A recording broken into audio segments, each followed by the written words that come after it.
it's been amazing. I keep getting notes from people, I'm not feeling good. I'm not feeling good. And I think, I've been there. I know. I'm so glad I'm on the other side of it. I feel a lot better. Ronnie called me and said, "Hi, this is Ronnie." And I said, "Hi." He said, "Who is this?" I thought that was pretty happy. I didn't recognize who I was. I got a call from this person and said, "Hello?" And I said, "Who is this?" And she said, "Corky." It's really amazing. Recognize people that close in your life. So that's kind of what's going on. I want you to look up and thank Jim Marty Pettix for Thank you, Jim. And the tree, and I want to thank all the people who helped decorate. That was so much fun. Laura and Judy and Clyde and who else was there? Robin. Robin was, yeah. And Kathleen and Richard and Dean and Sean and Mel. I mean, it was quite a group that we had last Sunday, and I thank you all very much. I just let everybody go, you know. Do what you want. You know, I'm here to just say, sure. Dottie gave up control, everybody. That's real, because when I walked in yesterday to do the wrapping, she said, "So Carolyn, what would you like for us to do?" I'm like, I don't know. Exactly. Did I respond like that? Yeah. I'll get back to you. Well, today we are so lucky to have the vice president of our board, UCM board here, and she's also, of course, one of the trustees. And Mary, I think, is used to people referring to her not just as Mary, but as Tom and Mary. That's the way it usually is. Tom and Mary are here. She and her lovely husband, Reverend Tom Garry, are here to spread love and good cheer, like he always does wherever he is. Thank you so much for being here. We really do appreciate it. And another board member that we have is our wonderful Reverend Michael Ginsberg. Thank you. I think that's it, isn't it? I'm not a member of the board anymore, but yeah, they're yeah, thank you, Michael. Yeah. We remember. You remember? Oh, so it's so nice, Mary, to have you say, "Yes, I will come," this close to Christmas. We know how busy you are, you know, working with UCM, working with your family, all the things that you have going on. But every time you say yes, you would like to talk, we are thrilled. So let's welcome you. Yeah.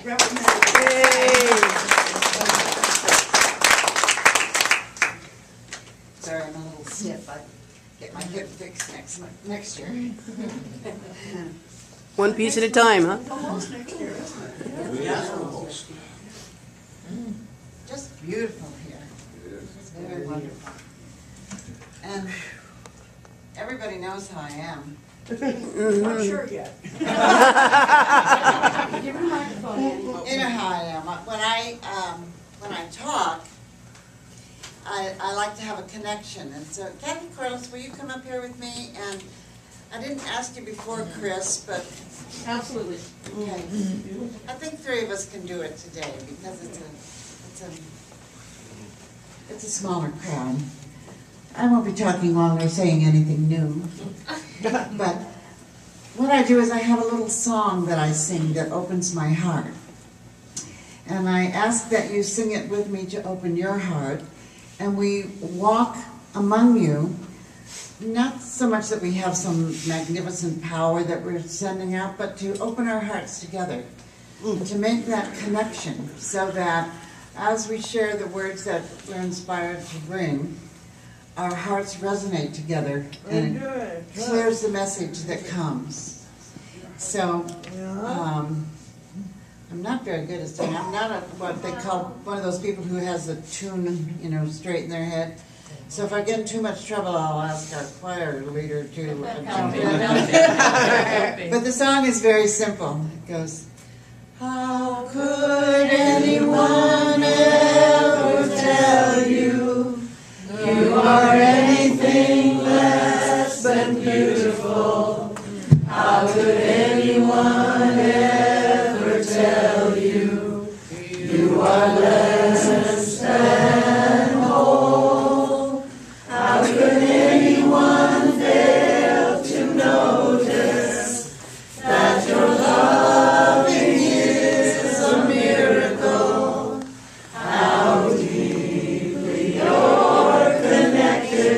to my soul. How could anyone ever tell you you are anything less than beautiful? How could anyone ever tell you you are less than whole?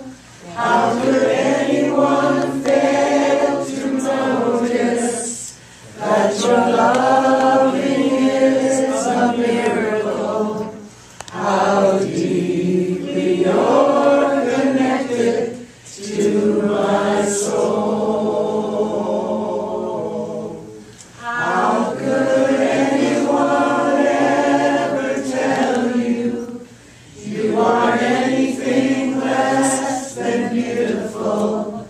How could anyone ever tell you you are less than whole? How could anyone fail to notice that your loving is a miracle? How deeply you're connected to my soul. How deeply you're connected to my soul. Well, thank you. I have 3 talks. I have one I gave Tom that I really liked that was kind of spontaneous and over a cup of coffee. I have the one I wrote at 5 this morning that was out of my left brain, had some good information but not quite spontaneous. So I said, dear Lord, people kind of get up in the cold and come out someplace. Let me have something for them that's worthwhile. Now, I don't know if any of you knew Richard Smith. Yep. Yeah. Richard Smith's voice came into my head and said, Mary, we always make it too hard. Just go give a talk. So here I am. I have a few backups. We'll see. We'll see what Spirit brings me. And I first, I wanted to talk about light. Because I think light is so important. So important to our being and so important to the season. And so I thought, well, where did we first learn about light? Well, we first learned about light in Genesis, didn't we? Mm-hmm. The first thing it said. So we have dozens of Bibles in our home. And I picked this one, and the cover fell open, and there was writing in it, and it said, Dear Tom, you have ahead of you great work to do in your ministry, and I would like to think that when you share the words of this book with others, I might be a part of that sharing too. I know that the coming fire baptism will guide you even more firmly on your chosen path, and wherever that path of good leads you, know that my love and my support and my blessings go with you. Thank you for all the beautiful way you and Mary have enriched my life. In love and truth, Margaret McCleary. Wow. I said, well, if Richard's here and Margaret's here, how much trouble can I get into? So I went to Genesis. God created the heavens and earth, and in the very beginning, the earth was without form and void, and darkness was upon the face of the deep. And the Spirit of God moved upon the face, and God said, let there be light. And there was light. Genesis 1:1 and 2. And God saw that light was good, and God separated the light from the darkness.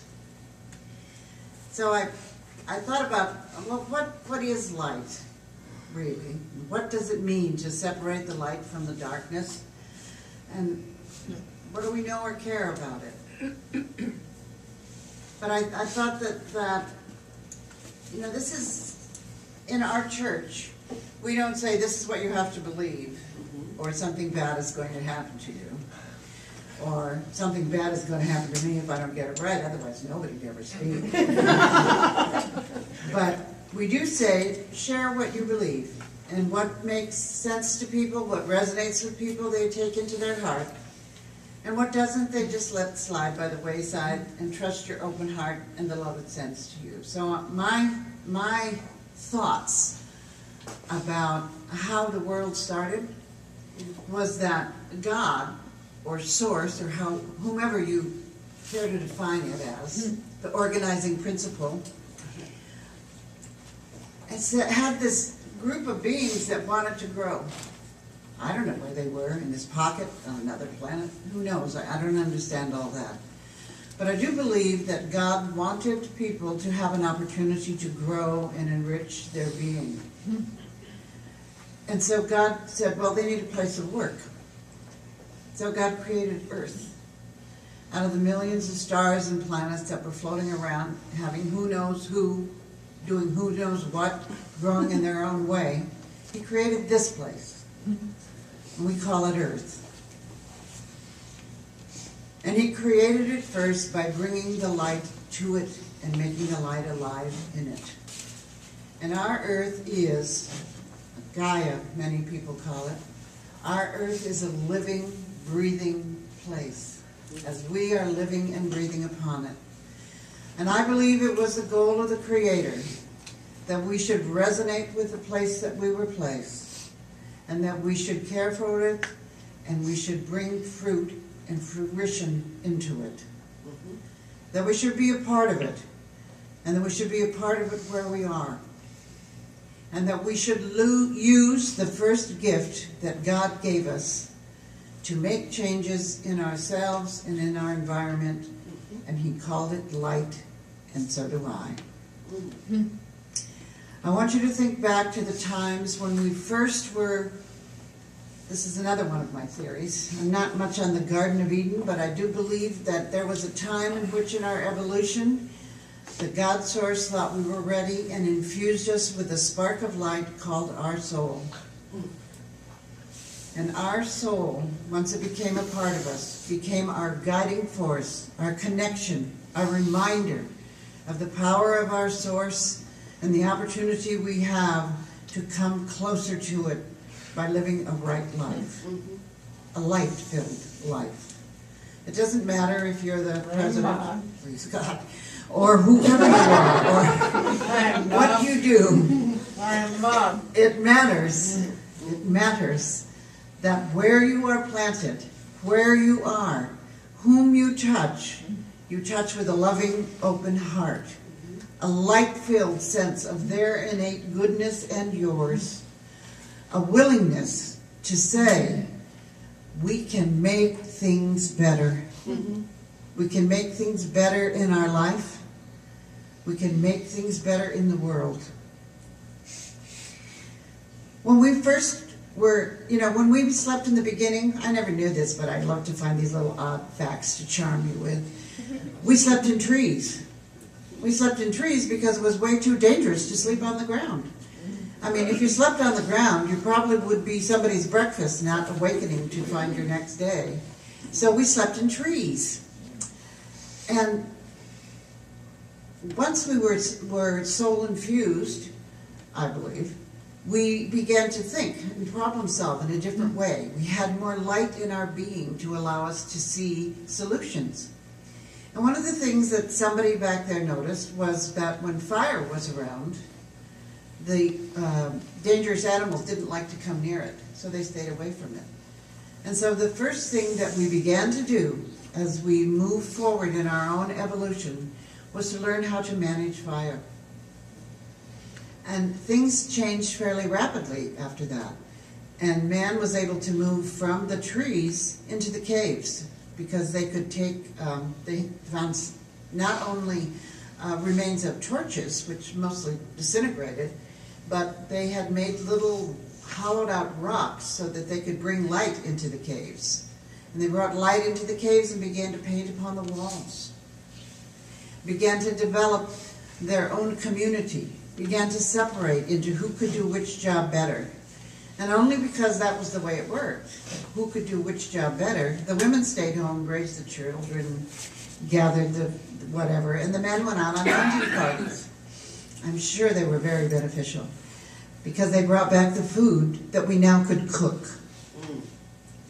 Lots and lots and lots of people died in the very early days because they didn't cook their food.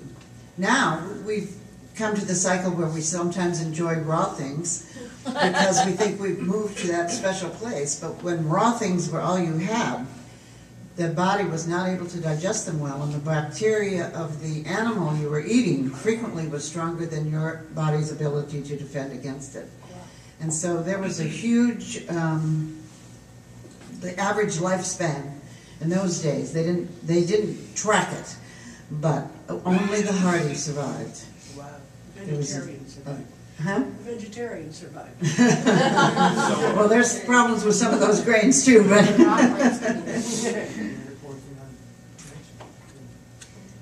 So, I think it's Genesis 1:14, let's see. Yes. God said, "Let there be light in the firmament and of the heaven to separate day from night, and let them be for signs and seasons and for days and years. And let them be for lights in the firmament of the heaven to give light upon the earth." And it was so. And then God made two great lights, the greater light to rule the day, and the smaller night light to rule the stars. It's wonderfully poetic, but it's also probably how it happened. We began to see things, we began to adjust to the greater light of day, and to guide ourselves in our travels by the gentler light of night. Because people were following with stars a long time. They followed, they say, the Magi. It's all right, Lynn. The Magi came and followed the great light. And, you know, I make no bones about it, I'm a Christian.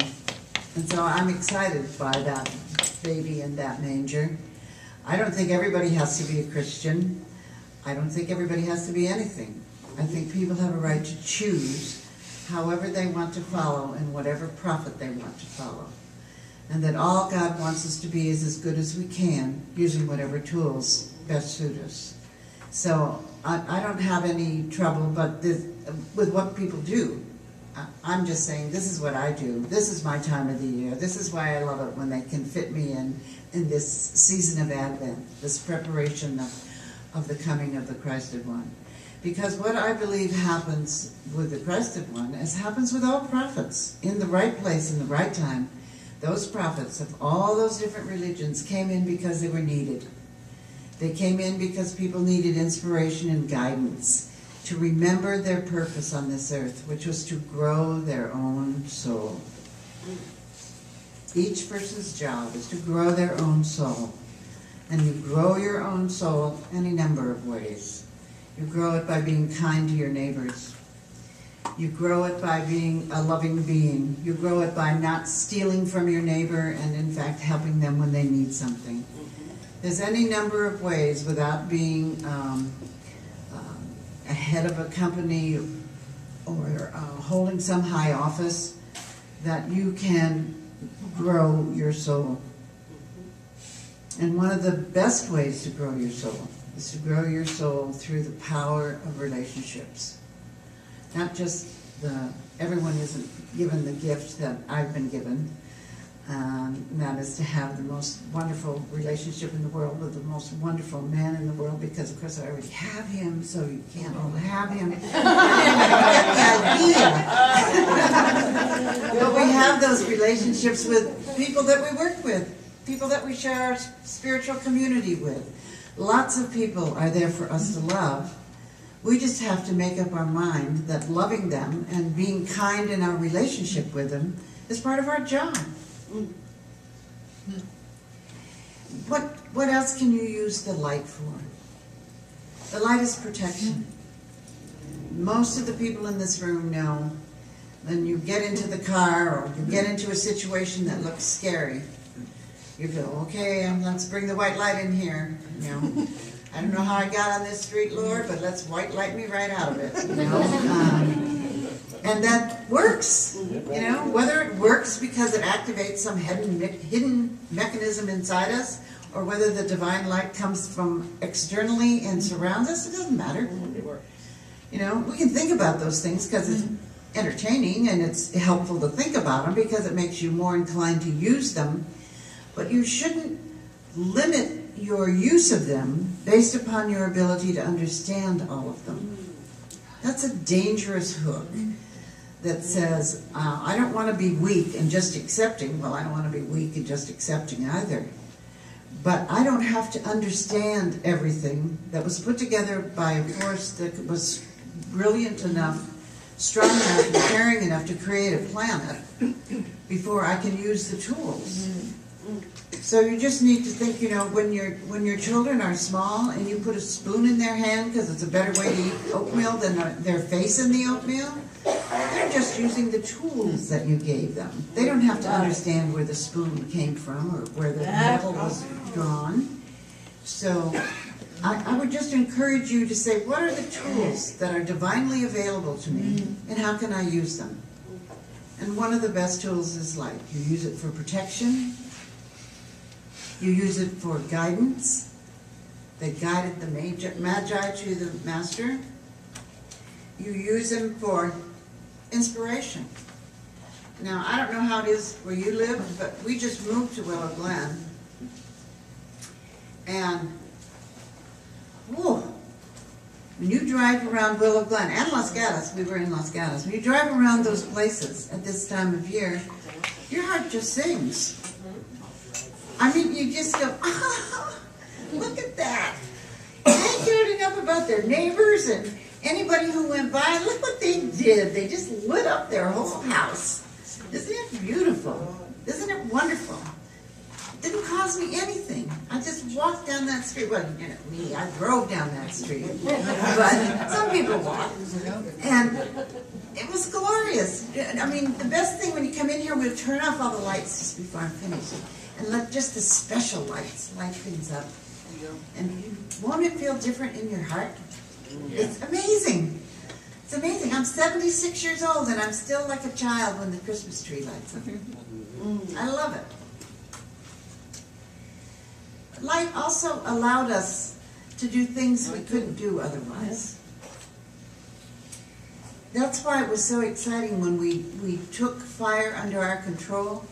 Now that was, how would you know, thousands of years ago. Who knows when that was? Not me. I looked in the books, but I didn't know exactly when that happened. And for a long time, what we were able to do was based upon our ability to manage the light. So then we made candles, so you wouldn't be dependent on what you put in the little rock. And you found out about oil, and you burned oil, first in a bowl and then in a lantern. And then as society progressed, and every time we made an improvement in light, we made an improvement in our lives, in the daily drudgery or risk in our lives. And that was good. That's good. And then in 1879, you realize how close that is when you think about how long the lifespan is? 1879, Thomas Edison, being a good American, figured out how to sell a light bulb. There had been electricity being used for probably 50 years before that, but nobody could ever commercialize it. You know, sometimes we get so mad at commercializing that happens in America, and we think, oh. But then you think, if Thomas Edison hadn't figured out and hadn't been inspired to figure out how to make a light bulb that would last, because otherwise nobody would buy it, so many things would be different now. You know, I personally, we had the Garrys, and marvelous mechanics that the Garrys are. A couple of weeks ago, something went in the microwave. And then we looked and half the house went dark. And I said, is it what I think? Tom said, yeah, it's a breaker. Only a breaker would make half the house go dark at once. Well, the part went the microwave, which was in the kitchen, and the living room and the bedrooms. All the lights went out, all the power went out. I bet the Garrys didn't have any television. Oh, no. And they didn't have a radio, and they didn't have a clock to tell them what time to wake up. We said, shall we look for the breaker box? I mean, we've only been there 10 years. No sense in rushing into finding the breaker box. I mean, 2 years. Sorry, darling. So, we never needed it before. So, heck, we never looked for it. We said, let's just go to bed. We'll deal with the breaker box in the morning. So we went to bed.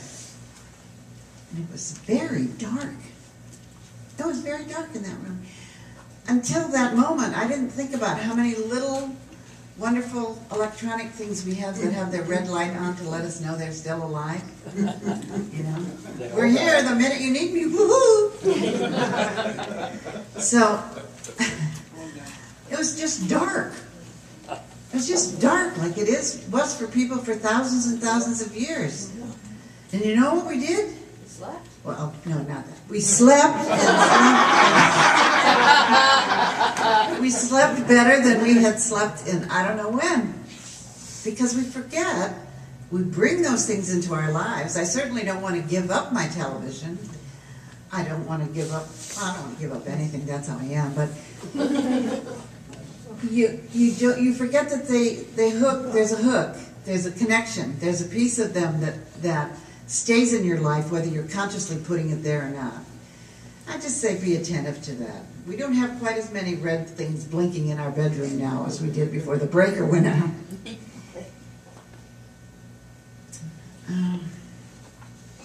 It's hard, you know, when your left brain gives you stuff and then your right brain gives you stuff. One of the things that I got in my talk, and I don't know,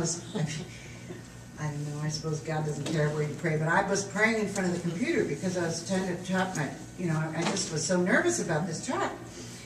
And I was trying to type it in front of the computer, so I'd stop and I'd say, please God, da-da-da. And then one of the things I got was from John Lawrence. Did many of you remember John Lawrence? He was one of my sponsors. Yes. He was Tom's co-sponsor, so I had an opportunity to see him kind of close, and it was wonderful. And into my head came, in the name and through the power and by the word of Jesus the Christ, a wall of living flame is built around me, and I give thanks for that protection. John Lawrence was a powerful, powerful man, and he has very high spiritual gifts, like Miss Gloria in the back, and connection with people. And sometimes he would go in after people, and he would go into places that we might not tread, but he always went with this invocation. And he said they have to obey the invocation. So if you get in there, and the reason the person hasn't come out to you is because they're being held, don't do this on your own without more teaching than what I'm commenting on now. But you can use this invocation to protect yourself as you bring them out into the light. That requires guidance and teaching by a minister who has done that work, not just a speaker who's up here for 10 minutes. But it was a powerful tool, and it reminded me of the power of the light when invoked for protection. Now, we invoke through the name of the Christ. If the Buddha is your prophet, you invoke through the name of the Buddha. You invoke through whomever moves your heart and has the greatest connection to you, because it's your heart connection to that power that creates the real protection. Can you repeat that phrase? What he said? Yeah. In the name and through the power and by the word of Jesus the Christ, a wall of living flame is built around me. And I give thanks for that protection. And I'll tell you, I have used it more than one time. And it works.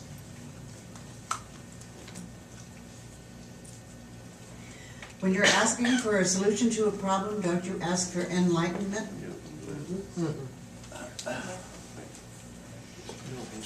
The other thing you want to bring with light into your life is joy. Joy is a choice. We've had our challenges in life. We've lost both our children, my brother. Things happen. They happen to good and bad and intermediate people. They just happen. And you can choose to pour your energy into the loss or the pain and not put any energy into joy, but it's a poor choice. God did not bring us here to have us live in our suffering. God brought us here to live and to learn. So you must accept some suffering. Into each life some rain must fall, and cliches even better than I can think of. But you can bring the joy into your life with it. And you can say, I choose the joy. I choose the love. I choose the light. Can you just, whoever works those lights back there, just turn them off for just a little minute. The good news is that means I'm almost done.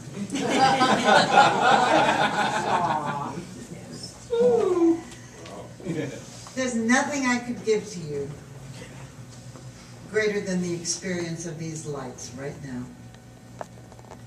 The lights that make a tree shine, filled with all the memories that you've gathered through the years, or the bargains that you got at the secondhand store. It doesn't matter.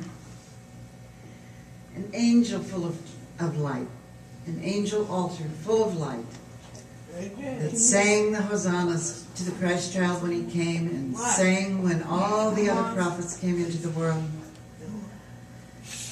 The menorah that was lit as a reminder that when the good fought the evil, the light lasted days and days beyond when it was supposed to have lasted.